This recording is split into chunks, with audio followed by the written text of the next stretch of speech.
नमस्कार, आप देख रहे हैं स्काई इंडिया टीवी। मैं हूं आपके साथ अनुष्का। आज स्वामी जी ने अपनी कथा में बताया कि जिन पर गौ माता की कृपा होती है उन पर नजर नहीं लगती।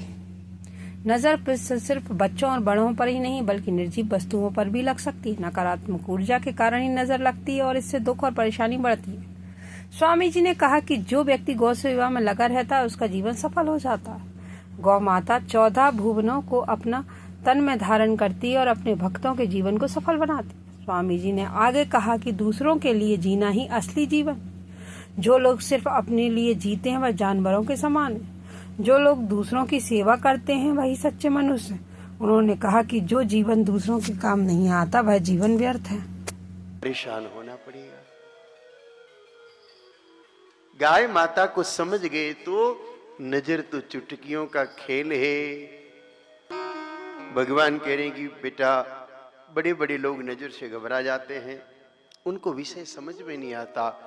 चींटी जैसी समस्या हाथी जैसी दिखती है, सुई जैसी चुभन तलवार जैसी महसूस होती है, कंकड़ आके टकराता है मानो पहाड़ से चोट खाता है। ऐसी स्थिति उस मनुष्य की बन जाती है। कारण गाय माता को समझा नहीं हमने, गाय माता को जाना नहीं। गाय माता की महिमा का अनुमान आप इसी से लगा दीजिए कि त्रिदेव खुद गाय माता की शरण लेते हैं। गैया की महानता का अनुमान इसी बात से लग जाता है कि गैया के गौमय में लक्ष्मी जी है, गैया के गोबर में लक्ष्मी जी है, गौमूत्र में गंगा जी है, पूंछ में धर्म है। पृष्ठ भाग ही इतना पवित्र है गैया का कि महाराज बाकी गैया के जीवन में झांकोगे तो पाओगे कि धरती पर चलते फिरते भगवान तो गाय माता ही है। जिसने गाय माता की शरण ले ली और अपना जीवन गैया की सेवा में लगा दिया, भैया कन्हैया तो उसके द्वार पर ऐसे ही घूमने फिरने आ जाएंगे, ऐसे ही मिलने जुलने आ जाएंगे। कल एक महात्मा आए थे बड़ी दूर से, बहुत दूर से आए और कन्हैया से सीधा मिलने की बात करने लगे। कहा बस एक आश्रय कन्हैया, बाकी किसी की जरूरत नहीं। बिन गैया के कन्हैया अभी तक किसी को मिला हो तो बताओ। हमने पूछा आपने देखा कन्हैया को? कहा नहीं। तो हमने कहा एक साल आप यहां रहो, गौशाला में गोबर उठाओ, आपको कन्हैया यहीं मिल जाएंगे। और सच है, जठे गैया बट्ठे कन्हैया, और जटे कन्हैया बट्ठे ताता थैया। मतलब आनंद।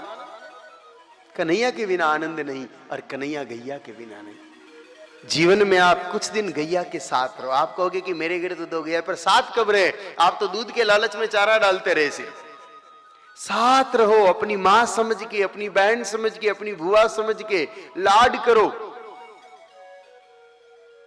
प्रेम करो, बात करो। जैसे यहां आप चुंदरी ओढ़ाने आए ना, घर की गैया को भी ओढ़ाओ। ये और वो में फर्क नहीं है। यूं नहीं कि महाराज की गाय भारी है, ताकि गाय हल्की है, ऐसा कुछ भी नहीं है। जैसी ये गैया वैसी आपके घर में वो गैया है, उनमें भी इतनी शक्ति है।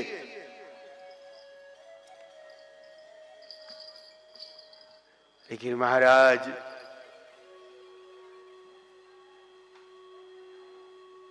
अपनी चीज हल्की लगती है, ये भाव निकालो।